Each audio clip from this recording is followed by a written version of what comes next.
परीक्षित जी संत की कुटिया में चले गए। वहां जाकर देखा तो एक साधु ध्यान लगा करके बैठे थे। परीक्षित ने आवाज लगाई, साधु जी, महात्मा जी, प्यास लगी है, कुछ पानी दीजिए। साधु ने कोई उत्तर नहीं दिया क्योंकि वो समाधि में थे। राजा परीक्षित को लगा कि लगता है साधु जी मेरे को इग्नोर कर रहे हैं, मेरा अपमान कर रहे हैं।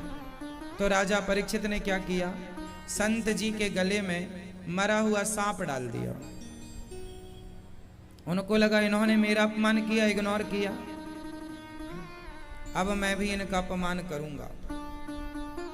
उन्होंने मरा हुआ सांप डाल दिया। अच्छा, परीक्षित इतने धर्मात्मा राजा थे, इतने अच्छे राजा थे, वो ये गलत काम नहीं करते थे, किसी का अपमान नहीं करते थे। लेकिन आज कैसे हो गया? आज परीक्षित से गलती कैसे हो गई? जो परीक्षित सदा साधुओं की, संतों की, ब्राह्मणों की सेवा करते थे, जो परीक्षित सदा सम्मान करते थे, वो परीक्षित भला उन संतों का अपमान कैसे करने लग गए? इसी को कहते हैं विनाश काले विपरीत बुद्धि। जब समय विनाश का होता है ना मैया, तो बुद्धि विपरीत हो जाती है। समय जब विनाश का होता है तो बुद्धि कैसी होती है? विपरीत हो जाती है। ये बुद्धि विपरीत कौन करता है? राजा परीक्षित के खोपड़ी पर जाकर के कलयुग बैठ गया। राजा परीक्षित ने जो मुकुट पहनी थी, उस मुकुट में, वो राजा परीक्षित की मुकुट पर वो जरासंध की मुकुट थी। और जो बेईमानी का धन होगा उस पर कलयुग बैठेगा।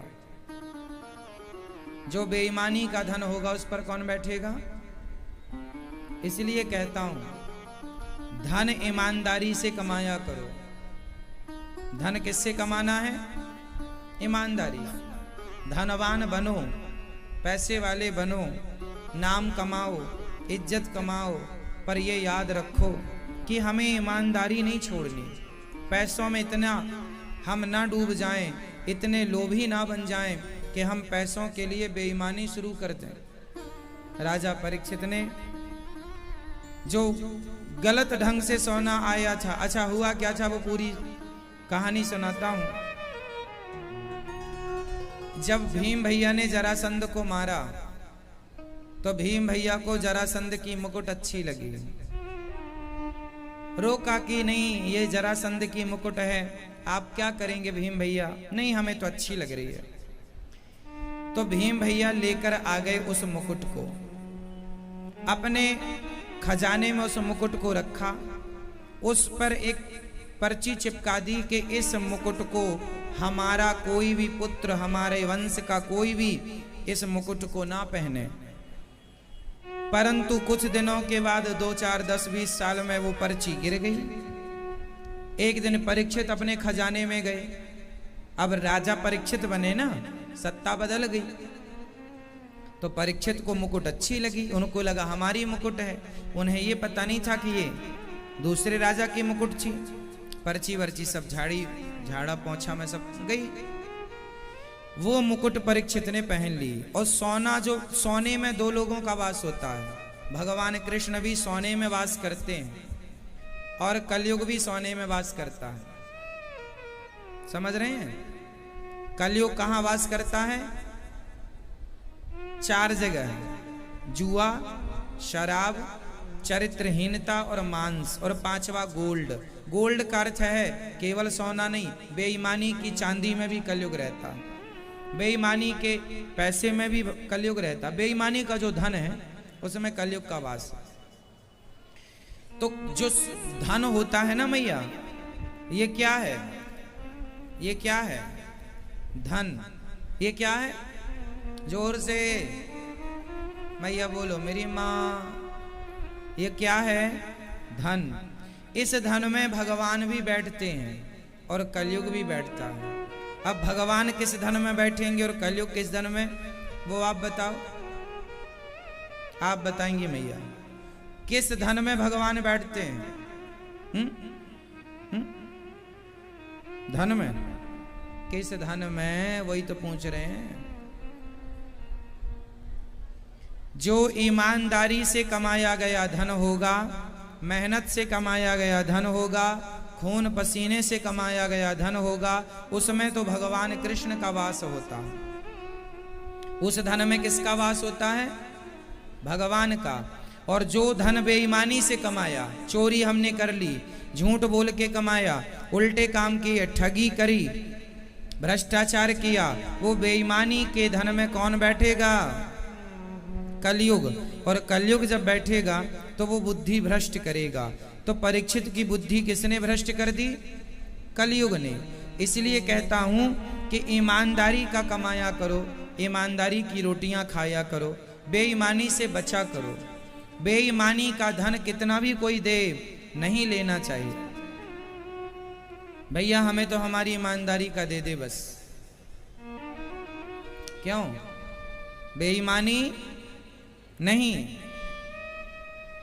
क्योंकि आज की गई बेईमानी कुछ दिनों बाद वो आपको रुलाएगी। वही बेईमानी आपके रास्ते का कांटा बनेगी। आज तो आपने कर ली बेईमानी, कल वही बेईमानी आपको कांटा बन के चुभेगी। इसलिए कांटा बोई मत ना रास्ते में। जो कर रहे हैं हम, वो दूसरों के लिए नहीं कर रहे, खुद के लिए कर रहे हैं। राजा परीक्षित ने संत का अपमान इसलिए कर दिया क्योंकि सिर पे कलयुग सवार हो गया और कलयुग ने बुद्धि भ्रष्ट कर दी। तो संत जी का जो अपमान करना था, उनका कर दिया तिरस्कार। तो संत जी का अपमान करने से, संत के पुत्र का नाम था श्रृंगी। समीक जी वो ऋषि थे और उनके पुत्र का नाम श्रृंगी था। उन्होंने श्राप दे दिया। जब उनके कुछ लोगों ने बताया, श्रृंगी जी आपके पिताजी के गले में मरा सांप डाल दिया परीक्षित नाम के राजा ने, तो श्रृंगी ऋषि ने श्राप दे दिया, अरे राजन, जिन संतों का तुम्हें सम्मान करना चाहिए उन्हीं संतों का अपमान करते हो। जाओ, तुमने पिता के गले में नाग डाला है, जाओ आज से 7वें दिन तक्षक नाग ही तुम्हें डसेगा और तुम्हारी मृत्यु नाग के डसने से होगी। श्राप दे दिया। जैसी करनी वैसी भरनी। सांप ही डसेगा परीक्षित को, क्योंकि सांप ही डाला था संत जी के गले में। क्यों मैया? जैसी करनी वैसी भरनी। सांप ही डाला तो सांप ही डसेगा। परीक्षित को श्राप लग गया, शाप लग गया परीक्षित को। अब परीक्षित को जब पता लगा कि मुझे शाप लगा है, सबको छोड़ छाड़ करके वो गंगा के किनारे चले गए। अपने पुत्र जनमेजय को राजा बनाकर और श्री परीक्षित जी महाराज शुकताल गए और वहां सुखदेव भगवान का जब आगमन हुआ तो राजा परीक्षित ने सुखदेव भगवान से यही सवाल किया कि गुरुदेव, मुझे 7 दिन में मरना है, मुझे 7 दिन में मरने का शाप मिला हुआ है समीक जी के द्वारा, श्रृंगी जी के द्वारा, बताइए मैं क्या करूं? तब श्री सुखदेव भगवान कहते हैं, राजन, तुम्हें जब मरना ही है तो तुम संसार से मन हटा लो और भगवान में पूर्ण रूप से अपनी वाणी से भगवान का नाम जपो। कानों से मैं तुम्हें कथा सुनाऊंगा और सदा भगवान का ध्यान ही करना बस। जो व्यक्ति संसार से नाता तोड़कर भगवान से नाता जोड़ लेता है, वो अपना लोक परलोक दोनों सवार लेता। इसलिए अंत में साथ धन नहीं देगा, परिवार नहीं देगा। इसलिए कहता हूं, अंत में जो साथ दे उसकी तैयारी अभी से करो, उसकी तैयारी अभी से करो। और अभी से तैयारी क्या है? अभी की तैयारी क्या है?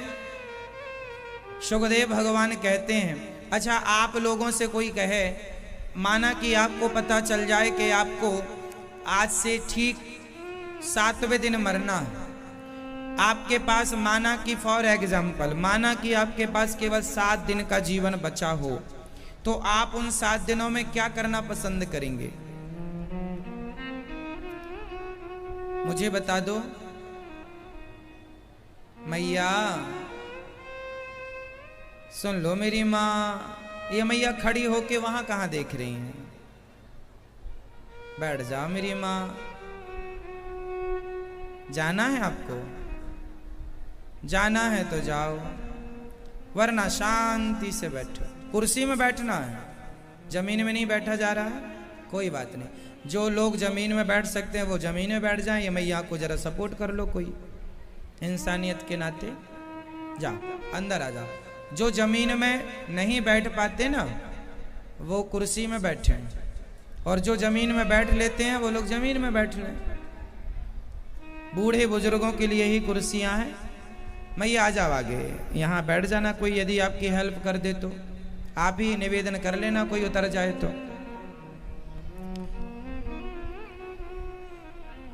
ठीक है, अब पीछे वाले, हाँ टाटा भैया, आपका टाटा हम देख पा रहे हैं, सुन रहे हैं आप, कथा सुन रहे हैं आप लोग। आप जहां खड़े हैं वहीं रहिए, जगह मिले तो बैठिए, वरना सुनिए ध्यान से, बहुत मन लगा करके सुनिए। कुल मिलाकर कहना यह है कि हमारी अपनी तैयारी हमें करनी चाहिए। क्या, चलो मैंने प्रश्न किया ना आपसे कि आपको 7 दिन में यदि जाना हो तो आप क्या क्या करेंगे? उन 7 दिनों में आपसे सवाल है, क्या करेंगे आप 7 दिन में? भगवान का चिंतन और बोलो भगवान। हाँ? जोर से आवाज नहीं आ रही। पढ़ाई में ध्यान देंगी? अच्छा है। आप बताओ मैया।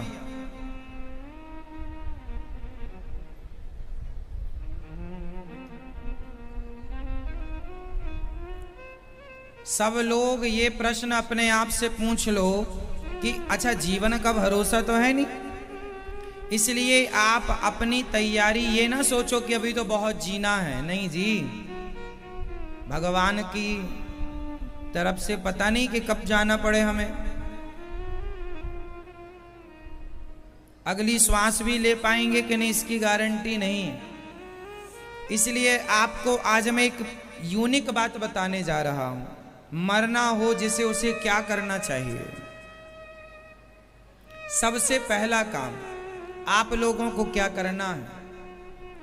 जैसे हम लोगों को ये पता है कि अब हम लोगों का जीवन थोड़ा सा ही बचा है, और वैसे भी हम लोगों का जीवन थोड़ा ही है, ज्यादा तो है नहीं, है ना? आप लोग अभी और कितना जिएंगे बताओ जरा हमें? 100 साल और? 100 साल और जिएंगे? मैया आप कितने साल और जियोगी? 100 साल? नहीं पता। हम में से किसी को नहीं पता कि हम कितना जिएंगे, लेकिन सबको एक बात पता है कि जीवन जा रहा है। आधा चला गया, आधा बचा है। किसी का अभी बचा है, किसी का जरा सा बचा है। वो अब सब, जिसकी जितनी उम्र हो गई है, 50 साल हो गई है तो 50 बचा है। यदि मैं 100 साल का लेकर चलूं हिसाब किताब, यदि आपकी उम्र 100 साल की है तो 50 चली गई तो 50 बची, 30 चली गई तो 70 बची। क्यों जी? 30 साल यदि आप हो गए तो 70 साल बचे हैं आपके, और आप यदि 70 साल के हो गए हैं तो अब कितना बचा है? 30। क्यों मैया? सही है। अब आपको मैं ये बता रहा हूं कि जब आपको जाने का मन करने लग जाए, आपको पता लग जाए कि अब हम जाने वाले हैं, तो आप एक काम जरूर करना, सबको क्षमा कर दीजिएगा। क्या करेंगे? सबको माफ कर दीजिएगा। यदि आप हमसे नफरत करते हैं, फॉर एग्जाम्पल उदाहरण दे रहा, यदि आप हमसे नफरत करते हैं और आप हमसे, जिठानी से, पड़ोसी से, जमाने से आप नफरत करते हैं और नफरत करते करते मर गए तो क्या होगा? आप तो मर गए, लेकिन वो नफरत आपके संग जाएगी। भाई एक होती है प्लेयर। प्लेयर कैसे चलती है? जब उसमें आप सीडी डालेंगे। सीडी प्लेयर पहले चलती थी ना। सीडी प्लेयर में एक प्लेयर होता है, वो रिकॉर्ड करता है। रिकॉर्ड करने वाला प्लेयर अलग होता है। उसमें आप खाली सीडी डाल दीजिए और बगल में एक सीडी चला दीजिए, तो उस सीडी का इस सीडी में रिकॉर्ड, जैसे वो रील वाली कैसेट चलती थी तो रिकॉर्डर भी आता था। एक सीडी 2 सीडी आप लगा दीजिए तो एक का डेटा दूसरे में आ जाता था, उसका इसमें रिकॉर्ड हो जाता। सही है, आपने देखा वो दौर? कुछ तो देखा ही होगा। बस ये समझो कि आपका जो मन है ना, वो सब चीजें। अच्छा ये बताइए, आपने कल क्या खाया था? आपको याद है? चलो नहीं याद होगा। ये बताओ कि आपके साथ कल किसी ने अच्छा या बुरा व्यवहार किया, वो आपको याद है? हाँ या ना? आप जोर लगाएंगे तुरंत याद आ जाएगा। हाँ, अच्छा ये जो बताइए, याद आ गया, क्यों आ गया? क्योंकि रिकॉर्ड हो चुका है। मुझे बताओ कि आपके संग 10 साल पहले आपकी बहू ने, सास ने, पत्नी ने कोई बुरा व्यवहार किया, वो आज तक याद है। क्यों याद है? क्योंकि वो मस्तिष्क में रिकॉर्ड है। हाँ या ना? बोलो हाँ या ना? आपको बचपन की बातें याद हैं। क्यों याद है? क्योंकि रिकॉर्ड हो रहा ना। भाई हमारा शरीर भी एक सिस्टम है। आंखें देखती हैं, आंखें देख तो सकती हैं, रिकॉर्ड नहीं कर सकती। रिकॉर्ड करने वाला मन होता है। हर चीज मन में स्टोर होती है। बोलो हाँ या ना? जिसका रिकॉर्डिंग सिस्टम फेल हो जाता है वो पागल हो जाता है। कुछ याद नहीं है महाराज, फेल हो गया इसका सिस्टम। रिकॉर्डिंग सिस्टम फेल हो गया तो क्या हो गया? मेंटल, पागल है, खराब हो गया, सब उड़ गया, डेटा खत्म। सही? तो आपको कल की बातें याद हैं, फलानी वस्तु आपने कहाँ रखी थी ये याद है। याद इसलिए है ना कि आपके सिस्टम में एक रिकॉर्ड चीजें हो, रिकॉर्डिंग सिस्टम है। हर चीज आप जो देखते हैं वो रिकॉर्ड हो जाती है। जो आप सुनते हैं उनमें से कुछ चीजें रिकॉर्ड हो रही हैं आपके अंदर। हाँ या ना? बोलो हाँ। आपके गाल में किसी ने एक थप्पड़ मारा, वो भी रिकॉर्ड हो गया, किसने मारा था। आपको किसी ने गाली दी, वो तुरंत रिकॉर्ड हो गई, किसने दी थी, कहाँ दी थी, सब रिकॉर्ड। 10 साल पहले, 25 साल पहले का भी आपको सब याद है, क्योंकि रिकॉर्डिंग चल रही है अंदर। हाँ या ना? बोलो हाँ या ना? हम गलत कह रहे हैं क्या? रिकॉर्डिंग हो रही है, रिकॉर्डिंग हो रही है। अच्छा ये बताइए, अब आपके मन में सब रिकॉर्ड है, अच्छा और बुरा। समझिएगा, आपके मन में, आपके मस्तिष्क में, खोपड़ी में सब रिकॉर्ड है, अच्छा और बुरा। अच्छा और दोनों रिकॉर्ड हो रहा ना। भाई मैंने आपका सम्मान किया, वो भी रिकॉर्ड हो गया, महाराज जी ने सम्मान किया था। और किसी ने गाली दी, वो भी रिकॉर्ड हो गया, अरे उसने अपमान कर दिया था। अच्छा बुरा सब रिकॉर्ड हो रहा है। इसलिए मैं कहता हूं कि सब रिकॉर्ड है। अच्छा सुनो, सब रिकॉर्ड हो गया, इसलिए कहता हूं मरने के पहले अच्छी चीजें स्टोर रहने दीजिएगा। मरने के पहले जो बुरी चीजें हैं उन्हें डिलीट कर दीजिएगा। और डिलीट कैसे होती हैं?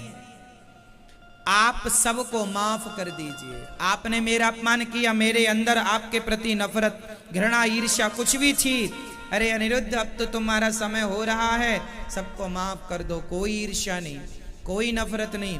तुम्हारे संग भले किसी ने कितना भी गलत किया हो, तुम ना रखो किसी से नफरत, ईर्ष्या, द्वेष, सब डिलीट कर दो, माफ कर दो, सबको क्षमा कर दो। तुम सबको माफ कर दो।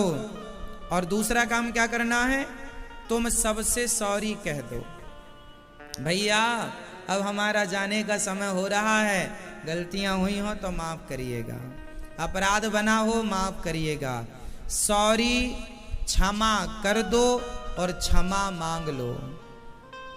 फिर से मेरे संग दोहराइए, क्षमा कर दो। बोलो मेरे संग, क्षमा, क्षमा, क्षमा आप करेंगे, क्षमा आप कर देंगे और आप भी क्षमा मांग लेंगे, मुझे भी क्षमा कीजिए, मैं भी क्षमा। क्योंकि अब क्या करेंगे, ये गंदगी रिकॉर्ड करके करेंगे क्या भाई? कंप्यूटर आपके मोबाइल में गैलरी में आप जाते हैं, जो व्यर्थ की फोटो होती हैं डिलीट करते हैं कि नहीं? नहीं करेंगे तो पूरा भर जाएगा, एक खिंचेगी भी नहीं। हाँ या ना? आप अपने मोबाइल की गैलरी में जाकर फोटो डिलीट मारते हो कि नहीं, जो व्यर्थ की फोटो इत्यादि होती हैं? तुम आप भी ये रिकॉर्ड जो किया है इसको डिलीट कब मारोगे? आप लोग डिलीट किए बिना मर जाते हैं, ना तो आप क्षमा करते हैं और ना आप क्षमा मांगते हैं और मर जाते हैं। फिर क्या होता? चलो अब इसका रिएक्शन बोल रहा हूं। जैसे आपके पड़ोसी से बड़ा झगड़ा है, आपके पड़ोसी से झगड़ा है, बड़ा नफरत है, वो आपसे नफरत करता, आप उससे नफरत करते, तुम उसका मुंह नहीं देखते, वो तुम्हारा मुंह नहीं देखता। अब दोनों नफरत करते हो, दोनों नफरत लेके मर गए। फॉर एग्जाम्पल माना कि दोनों मर गए। अब इनका जो अगला जन्म होगा, जहां भी कुत्ता बने बिल्ली बने, और यदि ये अगले जन्म में टकरा गए, तो आपने देखा है एक कुत्ता दूसरे कुत्ते को देख के बड़ा गुर्राता है, और कुछ कुत्तों को देख के प्यार करने लगता है। सही है ये बात? कुछ कुत्ते दोस्त तो होते हैं और कुछ कुत्ते गुर्राते हैं, हाँ या ना? तो ये जो कुत्ता है ये दूसरे कुत्ते को देख के गुर्राता क्यों है? ये वही पिछले जन्म के दोनों पड़ोसी हैं, इस जन्म में टकरा गए हैं। पिछले जन्म में भी गुर्राहट इनकी गई नहीं, तो एक दूसरे को देख को आज भी गुर्रा ही रहे हैं, क्योंकि वो रिकॉर्ड है ना, सब रिकॉर्ड डिलीट किया नहीं था। क्योंकि आत्मा तो मरती नहीं है, मन तो मरता नहीं है। रिकॉर्डिंग जो आज हो गई वो कभी नहीं समाप्त होगी, या आप जब तक समाप्त नहीं करेंगे तब तक वो हर युग में आपके संग जाएगी, हर योनि में आपके संग रहेगी। आप कुत्ता बन गए दोनों लोग, तब टकराएंगे। तो कई बार आप आदमियों से जिसका आपसे कोई लेना नहीं देना नहीं, फिर भी आपके पीछे पड़ जाता है कोई आदमी। क्यों भैया? कुछ लोग ऐसे हैं जो आपके पीछे पड़ जाते, फिर आप बोलते हैं क्यों भैया हमने तुम्हारा क्या बिगाड़ा है? इस जन्म में याद नहीं है, ये सब पिछला रिकॉर्डिंग चल रही है। वो तुम्हारा इसलिए बिगाड़ रहा है क्योंकि तुम पिछले जन्म में उससे सॉरी नहीं बोले, माफ न क्षमा मांगी, न क्षमा किया, तो वो बनी रही, सब चीजें डिलीट हुई नहीं। इस जन्म में वो वही संस्कार बन रहे हैं, वही सिचुएशन तैयार हो रही है, क्योंकि रिकॉर्ड है। उसके खोपड़ी में भी रिकॉर्ड है, तुम्हारे में भी। इसलिए मरने के पहले आप सब लोग दो काम करेंगे। क्या क्या? जल्दी दोहराओ, जोर से याद कर, अभी रिकॉर्ड कर लो, ये चीजें काम आएंगी। यही रिकॉर्ड नहीं करते आप लोग, बाकी सब रिकॉर्ड है। सास ने गाली दी, वो रिकॉर्ड कर लिया, पूरा याद है, जस की तस ऐसा कहा था बुढ़िया ने, सब याद है। हमारी बातें रिकॉर्ड करो, काम आएंगी आपके। जल्दी रिकॉर्ड करो। बताइए मरने के पहले दो काम क्या क्या करेंगे? आप बोलो जल्दी से। क्षमा करेंगे, सबको क्षमा करेंगे, सबको माफी देंगे, और सबसे माफी। भैया अब समय हो गया है जाने का, माफ करो मुझे, मेरे अपराधों को। और एक बात बताएं, आपके पड़ोसी ने आपसे 5,000 रुपए लिए थे और वो नहीं दिया, और आप मरने लगे, तो आप मरने के पहले माफ कर दो, चल भैया भगवान तेरा भला करे, चल मैं तेरे माफ किया 5,000। यदि आप माफ नहीं करोगे तो वो 5,000 के चक्कर में आपको अगले जन्म आना पड़ेगा फिर से, और फिर वो जो आपका कर्जा खाया वो आपका कुत्ता बन के चुकाएगा। आप किसी का 1 रुपया भी खा लीजिए, तो उस आदमी को, माना कि आपके 1,000 रुपए मैंने खा लिए, तो मुझे अगले जन्म में आपका कुत्ता बन के चुकाना पड़ेगा। चुकाना तो पड़ेगा, चाहे कुत्ता बन के चुकाऊं, चाहे आपका नौकर बनकर चुकाऊं, चाहे आपका बैल बनकर चुकाऊं, चुकाना पड़ेगा। ईश्वर के घर हिसाब तो एक एक पाई पाई का, हिसाब तो पाई पाई का, बचेगा कोई नहीं। तुम जो होशियारी से तुम जो पड़ोसी के लाख रुपए ले लिए थे, चुकाए ही नहीं, तुम्हें अगले जन्म में उसका कुत्ता बनना पड़ेगा। कई लोग कहते हैं ना मेरा कुत्ता, ये तुम्हारा कर्जेदार था पिछले जन्म का, आज कुत्ता बन के तुम्हारा चुका रहा है। तो आपको कुत्ता बनना है किसी का, तो कर्जा ना खा के मरना, मरने के पहले सारा कर्जा चुकाना। उतना ही लो जितना चुका सको, व्यर्थ में उतना पांव पसारो जितना चादर है, जरूरत से ज्यादा ना लिया करो। क्यों जी मैया, 1 रुपए खा के ना मरिएगा आप लोग। आप लोग लिए तो नहीं है किसी का। कुछ लोग ऐसे होते हैं, एक बार ले लें तो देते ही नहीं है। ये लोग निश्चित कुत्ता बनेंगे, नौकर बनेंगे किसी का। चुकाना तो पड़ेगा साहब, तुम कैसे भी करो। इस जन्म में नहीं चुकाए, मर गए ना खा के, आओगे वापस, चलो वापस आओ। यमराज जी भेजेंगे, जा अभी तेरे ऊपर 5,000 का हिसाब बाकी, जा पहले उसका 5,000 दे के आ। कैसे चुकाएगा 5,000? जा उसके घर का नौकर बन जा उसके घर मजदूरी कर, जा उसके घर अब तू कुत्ता बन के चुका, या बैल बन के चुका। बैल किसान हल जोतता है ना, अर्र लगाता रहता। अर्र जानते हैं? एक बांस में एक कील घुसा लेता है वो, और उसके बैल में चुभाता रहता है। अर्र बोलते हैं उसको, अर्र अर्र अर्र। अब तो ट्रैक्टर का जमाना आ गया तो बैल कम, लेकिन देखो पहले बैलों का जमाना था, कुत्तों का जमाना कम था। अब वो सब बैल कुत्तों में कन्वर्ट हो गए होंगे ना वो कर्जीली लोग। वो हिसाब तो पूरा हो गई, चाहे बैल बनो चाहे कुत्ता बनो। चाहे आपको क्या पसंद है बनना? 1 रुपए भी मेरी माँ व्यर्थ का ना रखना अपने माथे। तो हमारे अंदर सारी चीजें रिकॉर्ड हो रही हैं, हमारी सारी चीज। इसलिए मरने के पहले माफी मांग लो, माफ कर दो। आपने मेरे 5,000 खा लिए हैं, मैं माफ कर दूं, जा भगवान तेरा भला करे। मैंने माफ कर दिया, मैं बच गया। लेकिन आपने यदि 5 खाए, अब तो आपको 5 चुकाना ही पड़ेगा। तो अब आप मेरे नहीं चुकाएंगे, अब आप मेरे वंश में जो आने वाली मेरी पीढ़ी होगी उसमें से किसी का कुत्ता बन जाएंगे, और आपको 5,000 तो चुकाना ही पड़ेगा। मैं तो मुक्त हो गया क्योंकि मैंने माफ कर दिया था आपको। फिर मैं नहीं आऊंगा चक्कर में 84 के, क्योंकि मैं तो मुक्त हो गया, माफ कर दिया ना मैंने। लेकिन अब मेरे आने वाली जो पीढ़ी होगी उसमें से किसी का कुत्ता आपको बनना पड़ेगा। 5,000 मेरे खानदान में किसी का कुत्ता बन के आपको वो चुकाना पड़ेगा, आप चुकाएंगे। यदि मैंने आपको माफ नहीं किया और मैं भी चला गया, आप भी चले गए, तो फिर अगले जन्म में मैं फिर आऊंगा, धनवान बनूंगा, और फिर आपको कुत्ता बन के चुकाना पड़ेगा। और यदि माफ कर दिया तो मेरा तो हिसाब खत्म, लेकिन आपका बकाया रह गया, अब आप आओ। ये सिस्टम चलता है, यही चक्कर है मैया गोल गोल। पुनरपि जननम पुनरपि मरणम पुनरपि जननी जठरे शयनम। भज गोविंदम गोविंदम भज मूढ़ मते। भज लो, भगवान का चिंतन कर लो, समझ लो इन बातों को, बड़ी काम पे आएंगी ये चीजें। ये कोई यूनिवर्सिटी में नहीं सिखाई जाएंगी ये सब चीजें, ये सब रिकॉर्ड हो रहा है, उसी के आधार पर अगला जन्म होता है। समझ रहे हैं आप? ठीक है। अच्छा सुनो, आगे सुनो। इसलिए कबीर जी कहते हैं, ना काहू से दोस्ती ना काहू से बैर। आप तो चिंतन भगवान का करो।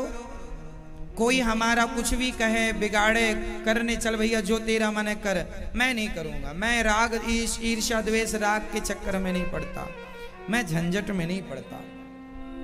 आज इस संसार में रहना इतना कठिन हो गया है ना मैया, ये राग द्वेष खाए जा रहा है। भाई ये हवा आ रही है, इसमें चेक करो कहां से आ रही है, तो ठीक करो आके, कहां से आ रही है।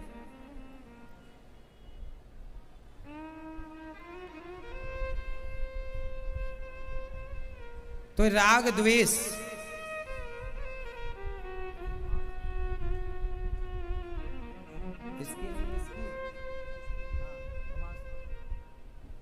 ये राग द्वेष से हमें बचना चाहिए। श्री परीक्षित जी महाराज कह रहे हैं, सुखदेव भगवान, राजन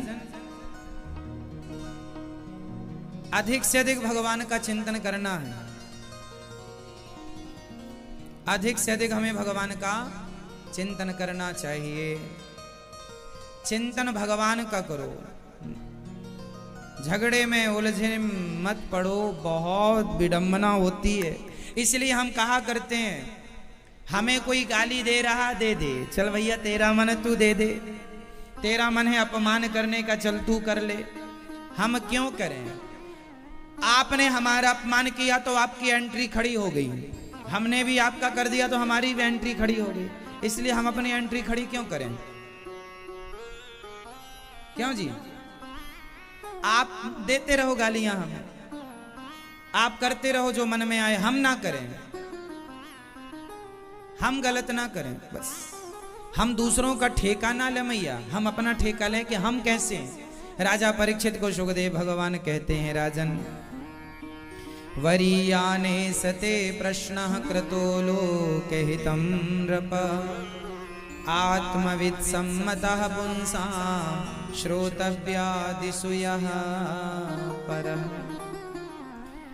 राजन आपने उत्तम प्रश्न किया है, कम सोइए, ज्यादा से ज्यादा भगवान का चिंतन कीजिए, और जितासनो जित श्वासो जित संगो जितेंद्रिया, आसन जीतो, मन को एकाग्र करो। मन को एकाग्र कैसे किया जा सकता है? प्राणायाम करके।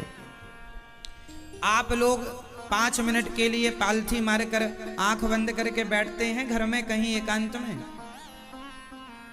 बोलो मेरी माँ, आपकी आंखें तो बंद होती नहीं होंगी, या होती होंगी तो सोने के लिए, बाकी तो आंखें बंद नहीं होती। आंखें भगवान के मंदिर में आंखें बंद करके 5 मिनट 10 मिनट ध्यान किया करो। भगवान श्रीमन्नारायण का, भगवान कृष्ण का ध्यान करने से मन कंट्रोल होता है। अब आप लोग करते ही नहीं है कुछ, और चिल्लाते रहते महाराज जी मन बड़ा अनकंट्रोल है, मन बड़ा परेशान करता है। अरे भाई, मन को वश में करने के जो उपाय हैं वो तो करने ही पड़ेंगे भाई। बीमारी है तो दवाई तो खानी पड़ेगी। तो जो हम ध्यान लगाते हैं भगवान के चरणों में, वह मन को कंट्रोल करने की एक दवाई है। एक आंख बंद करके बैठो, हाथ जोड़ो, प्रार्थना करो, अपने आप मन शुद्ध हो जाएगा। देखो कैसे मन शुद्ध होता है, भगवान से क्या बोलना चाहिए। चलो मैं आपको एक जरा सा प्रैक्टिकल करा दूं, फिर घर में आप ऐसे किया करो। जरा रीढ़ की हड्डी सीधी कर लो, अपनी अपनी कर लो, और जरा नेत्र बंद कर लो, और जो जो मैं कहूंगा वो आप दोहराएंगे, और भाव ऐसा बनाइएगा कि आपके आगे भगवान श्री कृष्ण खड़े हैं, भगवान श्रीमन्नारायण खड़े हैं, और आप उनका दर्शन करते हुए ये बात कहेंगे अब जो हम आपसे कहवाएंगे। मेरे संग बोलो, बोलो हे श्याम सुंदर, हे श्रीमन्नारायण, हे रघुनंदन, हे राघव, हे बिहारी जी, हे जगन्नाथ जी, मैं आपको कभी भूलूं नहीं। हे नाथ, मैं पापी हूं, अधम हूं, नीच हूं, दुष्ट हूं, खल हूं, कामी हूं, क्रोधी हूं, लोभी हूं, अभिमानी हूं। हे श्याम सुंदर, हे श्रीमन्नारायण, मैं जैसा हूं, हम जैसे हैं, हे प्रभु हम आपके हैं। हे प्रभु, हे गोविंद, हमारे अपराधों को क्षमा कीजिए। हे श्याम सुंदर, हमें स्वीकार कीजिए।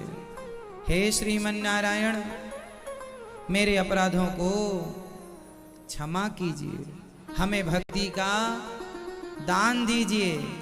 हे नाथ, हम अपने आप को आपके श्री चरणों में समर्पित करते हैं। हे प्रभु, हे श्याम सुंदर, हे गोविंद, हे श्याम सुंदर, हे जगन्नाथ जी, हे बिहारी जी, हे द्वारिकाधीश जी, हे विठलनाथ जी, हे सांवरिया सेठ जी, मैं आपको कभी भूलूं नहीं।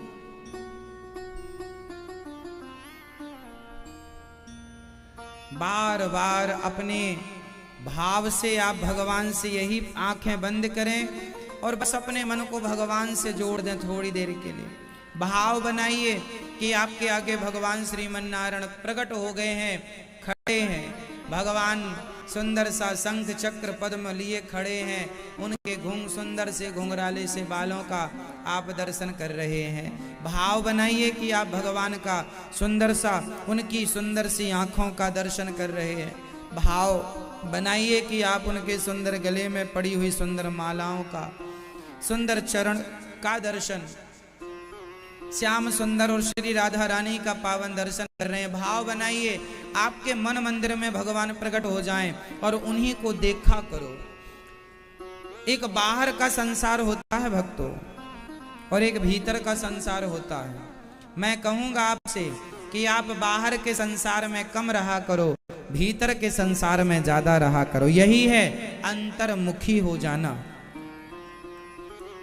तो आप लोग आंख बंद करके भगवान से क्या क्या कहा करेंगे रोज? हे प्रभु, हम पापी हैं, अधम है, नीच है। ये जब कहेंगे इससे मन की शुद्धि होगी।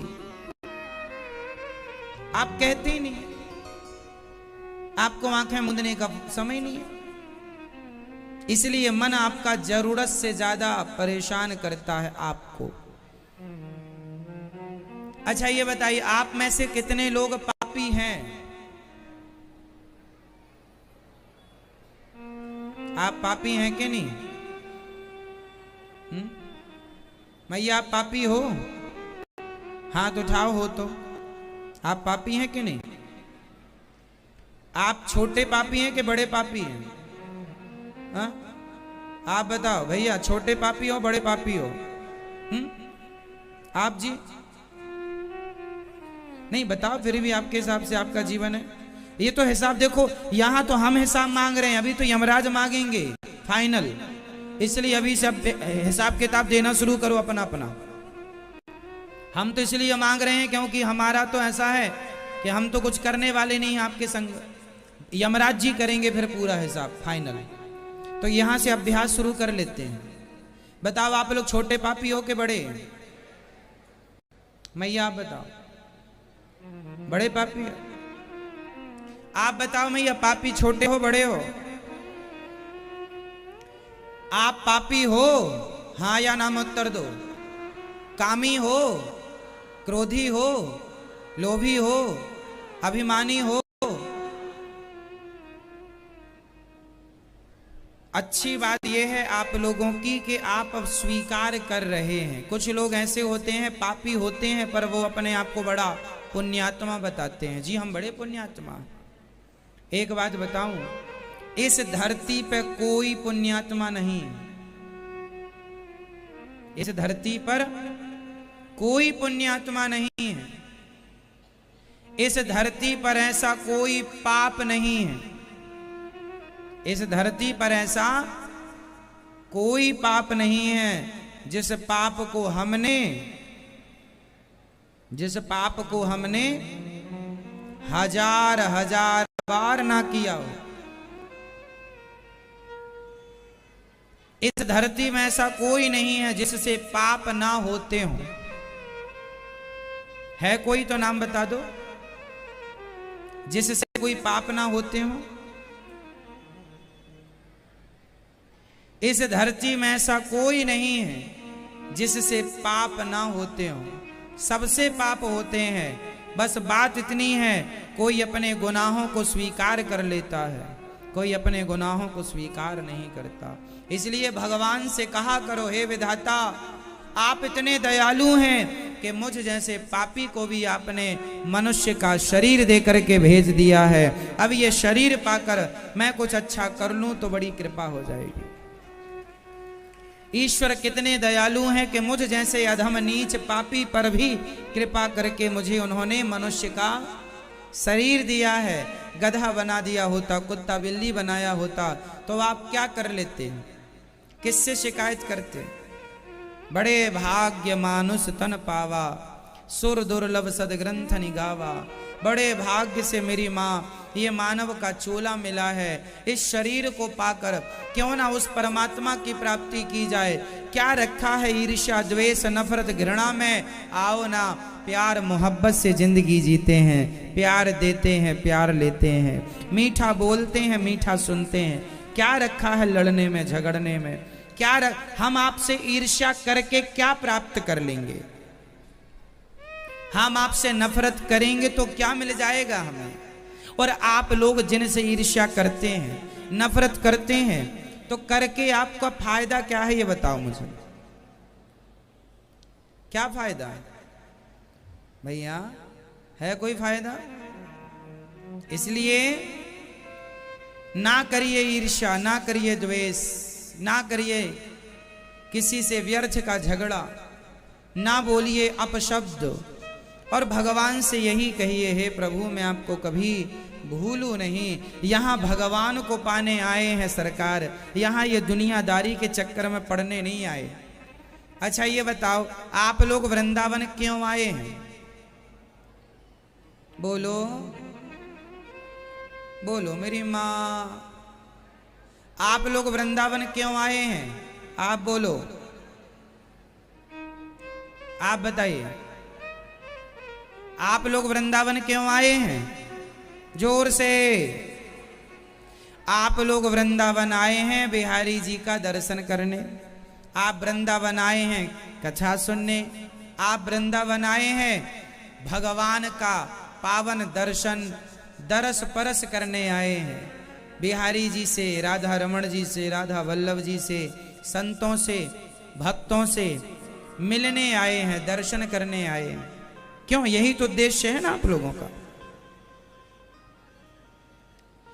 आप आए हैं वृंदावन बिहारी जी से मिलने, कथा सुनने, साधु संतों से मिलने, दर्शन करने, यही उद्देश्य होता है।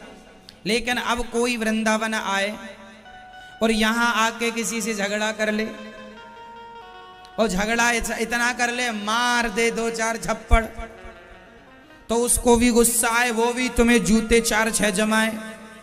तो अब फिर मैं आपसे सवाल करूंगा कि बताओ वृंदावन क्या ये करने आए थे। झगड़ा तुमने 2-4 जूते मारे भी और 2-4 जूते खाए भी, गालियां दी भी और गालियां सुनी भी। तो क्या ये काम तो तुम अपने गली मोहल्ले में कर लेते, 2-4 जूते किसी को मारते, तुम्हें भी वापस मिलता, अपना ठंडा हो जाता शरीर। तुम जूते खाने आए हो यहां, तुम निंदा करने आए हो यहां, तुम चुगली करें यहां भी चुगली करने आए हो। इसलिए मेरी माँ हम वृंदावन जाते हैं ना, आप वृंदावन आए हैं तो आपको लगता है कि जितने दिन वृंदावन है कथा सुने, अच्छा काम करें, हमसे कुछ गलत ना हो, है ना। बाकी चीजें तो हम घर पे वही कर रहे हैं। इसी तरह जैसे आप लोग वृंदावन कितने दिन के लिए आए हैं। हाँ, 2 दिन, 4 दिन, 7 दिन, 10 दिन, 20 दिन, इतने दिनों के लिए आए हैं आप लोग। कोई 2, कोई 4, कोई 6, कोई 10 दिन के लिए। तो जब आप 2-4 दिन के लिए आए हैं वृंदावन, तो आप यहाँ अपने मन को, अपनी वाणी को, आपको ये लगता है कि हम इसे शुद्ध ही रखें, अच्छा ही रखें। सोचिए कि आप वृंदावन आकर 2, 5, 7 दिन के लिए आते हैं तो आप किसी का दिल नहीं दुखाना चाहते, आप सदा अच्छा करना चाहते हैं, क्योंकि यहाँ से वापस जाना है, यहीं तो रहना नहीं है। उसी तरह हम लोग भी 25, 50, 100 साल के लिए ही आए हैं। अब आए हैं कुछ दिनों के लिए मेहमानी करने, तो झगड़ा ना करो। भगवान का चिंतन करने आए हैं, भगवान का चिंतन करें और अपना कार्य पूरा होए सो जाएं, है ना मैया। हमारी तो देखो उम्र चली गई, जो बची है अब हम तो भगवान का चिंतन करते रहते हैं। जो गई सो गई, व्यर्थ में समय क्यों गवाएं, निंदा चुगली कपट ईर्ष्या द्वेष में। इसलिए हम तो ये आपसे कहेंगे कि आप लोग भी व्यर्थ का समय ना गवाया करो, अपना समय भगवत चिंतन में लगाया करो। सुखदेव भगवान कहते हैं राजन, ज़्यादा हाय हाय नहीं करना चाहिए, विधाता जितना दे दें अपनी मर्जी से उतना रख लेना चाहिए और रख कर भगवान का चिंतन करना चाहिए। नमक रोटी मिले सो नमक रोटी खाओ, हलवा पूड़ी मिले हलवा पूड़ी खाओ और भगवान का चिंतन करो। राग द्वेष में ना उलझे रहा करो कि हमें ये मिल जाए वो मिल जाए, जो देंगे भगवान देंगे। और एक बात बताएं, आपको वो नहीं मिलता जो आप चाहते हैं, आपको वो मिलता है जो भगवान देना चाहते हैं, जो भगवान चाहते हैं। इसलिए तुम्हारा चाहा कुछ नहीं होगा, इसलिए कुछ ना चाहा करो। जो ठाकुर जी देंगे, जो भगवान जी देंगे वो प्राप्त कर लेना। उनकी मर्जी में मर्जी मिलाकर संतोष रखो। श्री सुखदेव भगवान कहते हैं, जिसे लक्ष्मी चाहिए माया देवी की पूजा करे, तेज चाहिए अग्नि की, और जो कुछ ना चाहे और सब कुछ भगवान देने वाले हैं। अकामः सर्व कामो व मोक्ष कामा उदारधि। तो भक्ति करेगा तो सब कुछ मिल जाएगा। भगवान की भक्ति की माता विदुरानी ने, एक बार भगवान विदुरानी के घर गए और विदुरानी ने भगवान को क्या भोग लगाया? मैया बताओ। जब विदुर जी और विदुरानी के घर भगवान गए उस समय, अच्छा ये विदुर जी का इतिहास क्या है? विदुर जी भगवान के, विदुर जी कौन है? विदुर जी का भगवान से क्या रिश्ता है? विदुर जी से भगवान का रिश्ता है, ये रिश्ते में काका जी लगते हैं। अब मैं विदुर जी का इतिहास बता दूं। विदुर जी जो हैं, यह दासी पुत्र हैं, धर्मराज के अवतार हैं। पांडु, धृतराष्ट्र और विदुर, ये तीनों सगे भाई हैं। इन तीनों के पिता एक हैं, मां अलग अलग है। पिता हैं इनके व्यास जी, पिता हैं इनके व्यास जी, मां अलग अलग है। तो जो धृतराष्ट्र हैं उन्हीं के भाई ये विदुर जी हैं। पांडु, विदुर और धृतराष्ट्र तीन भाई हैं। तीन भाइयों में धृतराष्ट्र के हुए हैं कौरव, पांडु के हुए हैं पांडव, और विदुर जी के पुत्र इत्यादियों का कोई वर्णन नहीं है। विदुर जी महाराज बच्चे पैदा करने में लगे ही नहीं, वो तो भगवान को प्राप्त करने में लगे। बच्चे पैदा करके क्या करेंगे? करे तो हैं धृतराष्ट्र ने 100 बच्चे पैदा, सारे नालायक। 100 बच्चे पैदा किए हैं धृतराष्ट्र ने, लेकिन धृतराष्ट्र को लोग जब भी याद करते हैं कहते हैं बड़ा दुष्ट राजा है। लेकिन विदुर जी के आगे दुष्ट नहीं लगता। क्यों जी? विदुर जी को कोई दुष्ट नहीं कह सकता। धृतराष्ट्र को कह सकता बड़ा दुष्ट राजा है, अपनी बहू की लाज अपने बेटों के सामने लुटवा रहा, खड़ा बैठा चुपचाप तमाशा देख रहा, कैसा राजा है। क्यों जी? सही है। विदुर जी महाराज सदा धर्म प्रिय। विदुर जी की पत्नी का नाम है विदुरानी। दोनों पति पत्नी ये बच्चे के लिए नहीं रोते, बच्चों के चक्कर में नहीं पड़ते। अरे हो जाएं तो हो जाएं, हम तो कहते हैं हुए तो हैं धृतराष्ट्र के 100 और विदुर जी के एक भी नहीं हुए। लेकिन आज तक याद रखो, 100 बेटे हैं जिनके, उनके घर का 56 भोग नहीं खाया मेरे कन्हैया ने। बेटा जिनका एक भी नहीं है, प्रेम के छिलके उन्हीं के घर जाकर खाते हैं। तो भगवान ये नहीं देखते कि आपके बेटे कितने हैं, भगवान ये देखते हैं कि आपका हमसे प्रेम कितना। इसलिए आप लोग भी बेटा बेटा के चक्कर में ना पड़ा करो। हो जाए भगवान करे अच्छा है, हो जाए तो संभालो, सेवा करो, जिम्मेदारी उठाओ। और नहीं होए तो रोया ना करो कि बेटा नहीं हो रहा, महाराज नहीं हो रहा। भगवान ने कुछ सोच के नहीं दिया तुम्हें। विदुर विदुरानी को भी भगवान ने झंझट में नहीं पाला। काहे बेटा बेटी के लफड़े में पाड़े इन लोगों को, भजन करने दो इन लोगों को। भगवान जो करते हैं अच्छा करते हैं, वो देते हैं उसमें भी उनका प्यार है, और नहीं देते उसमें भी उनका प्यार है, ले लें उसमें भी उनका। बोलो मेरी माँ हाँ या ना। एक माँ के 2 बेटे थे। एक बेटा को माँ केला खवा रही थी, केला खा केला खा, और दूसरा बेटा खाने लगा तो एक थप्पड़ मारा गाल में, केला खाता ले। किसी ने कहा कैसी माँ हो तुम, एक को खवा रही हो और दूसरे से मार रही हो, क्या कपटी माँ हो तुम? माँ ने कहा कपटी नहीं है महाराज, ये बच्चा कमजोर है, इसे केला खवा रही हैं, ताकत आएगी, और इसे बहुत सर्दी है इसलिए थप्पड़ जमा रही हैं। माँ जिसको खिलाती है उसके लिए भी उसका प्यार है, और जिसको थप्पड़ मारती है उसके लिए भी उसका प्यार है। देती है उसमें भी प्यार और लेती है उसमें भी प्यार। माँ तो माँ होती है, उसी तरह भगवान माँ है। त्वमेव माता पड़ी देना झोपड़ी, हम तो तेरे हैं, जैसे तू रखेगा वैसे रह लेंगे। हमारी कोई डिमांड नहीं, हमारी कोई मांग नहीं कि हमें ये चाहिए, हमें ये मिलेगा तो भक्ति करेंगे, नहीं मिलेगा तो नहीं करेंगे। ये तो सौदा हो गया, ये तो व्यापार हो गया। और प्यार और व्यापार अलग अलग होता है। क्यों मैया? सही है। पति पत्नी के बीच में व्यापार होता है कि प्यार?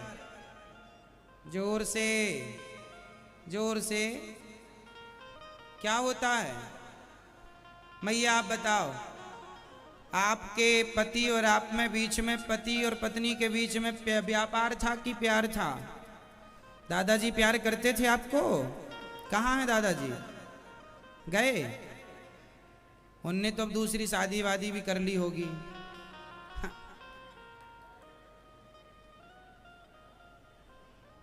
है ना?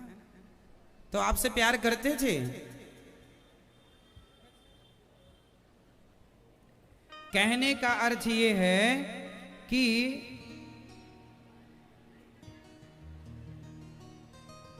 प्यार हो व्यापार ना हो। भगवान और भक्त के बीच में क्या होना चाहिए? क्या हो? क्या हो? प्यार, व्यापार ना हो। इसलिए भगवान के श्री चरणों में प्यार करना सीखिए, और चाहत ना, इच्छा ना रखिए कि भगवान ये दे दो, ये दे दो, ये दे दो। हम तो अपने आप को हे प्रभु हम आपको क्या दे सकते हैं? आप हमें जो देना चाहें दीजिए। हम आपको अपने आप को ही हम आपके श्री चरणों में समर्पित करते हैं, हम अपने आप को चढ़ाते हैं। हम और क्या दें आपको?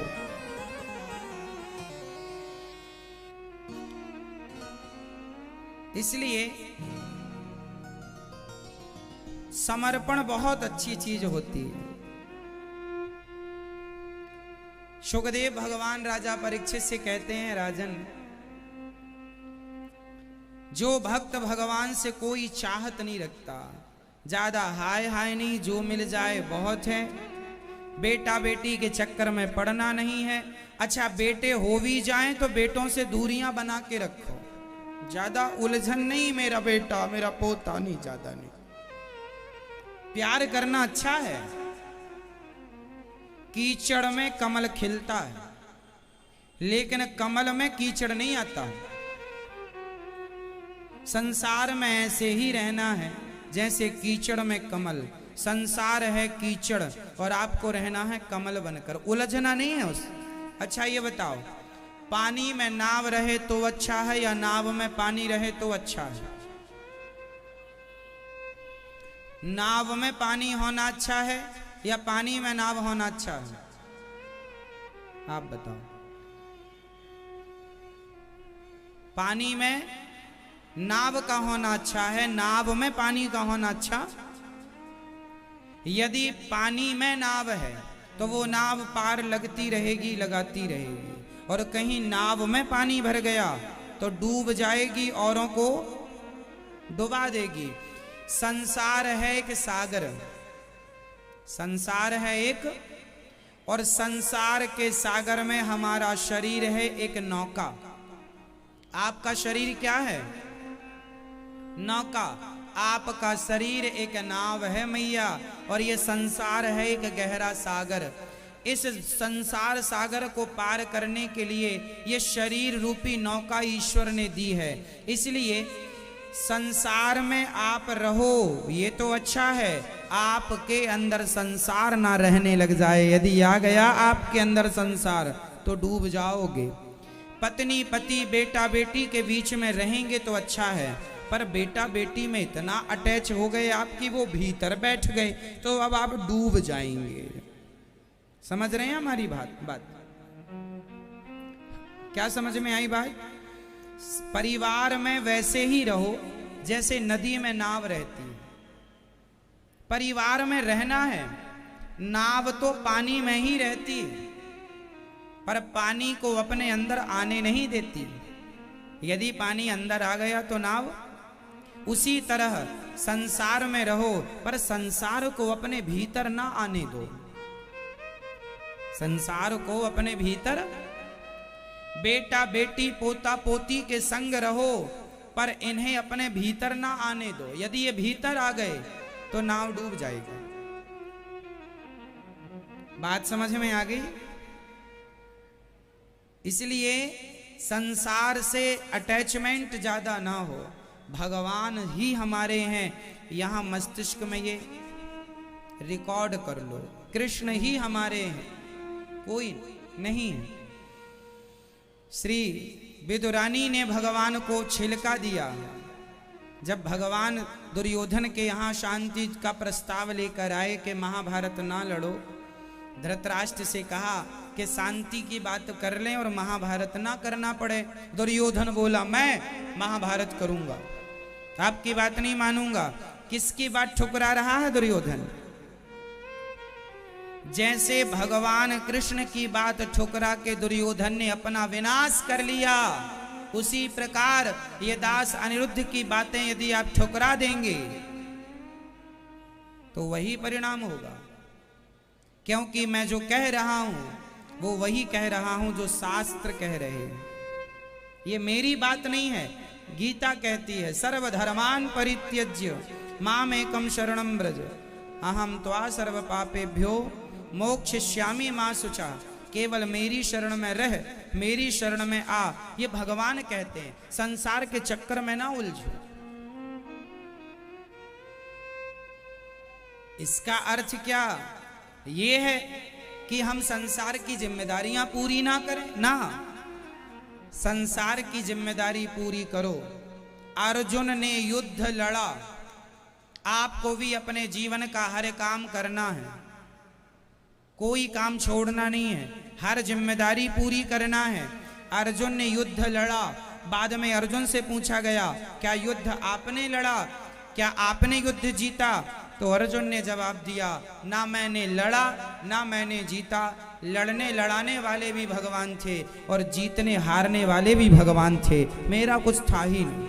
इसलिए आप कर्म करो, लड़ो तुम, पर जीत हार भगवान देंगे, तुम नहीं हो जीत हार लेने वाले।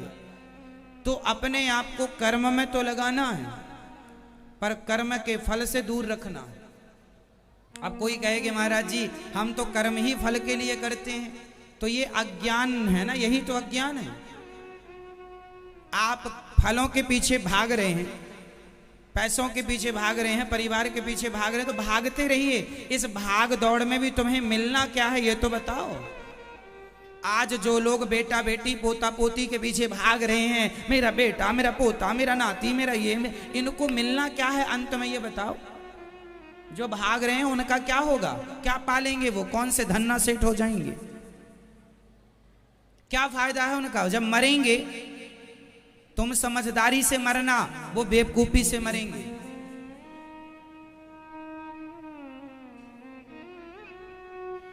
वो मरना तो सबको ही है, मैं भी मरूंगा, आप भी मरेंगे। मरना मरना भेद है मेरी मां, मरना मरना मरना मरना भेद है। एक मुर्गा कुत्ते से बोला, कुत्ता और मुर्गा दोनों की बात हुई। कुत्ते ने कहा अरे मुर्गे क्यों रो रहे हो, क्या इसलिए कि अभी थोड़ी देर बाद तुम कट पिट के नाश्ते की प्लेट में आ जाओगे? मुर्गा कट पिट के किसकी प्लेट में आ जाएगा? नाश्ते की प्लेट में आ जाएगा। कुत्ता बोला अभी तुम नाश्ते की प्लेट में आओगे। तब मुर्गे ने बहुत अच्छा जवाब दिया, कुत्ता भाई साहब, माना कि मैं मरने वाला हूं, नाश्ते की प्लेट में चला जाऊंगा, लेकिन फिर भी हमारी मौत को कोई कुत्ते की मौत नहीं कहता। मरता तो कुत्ता तू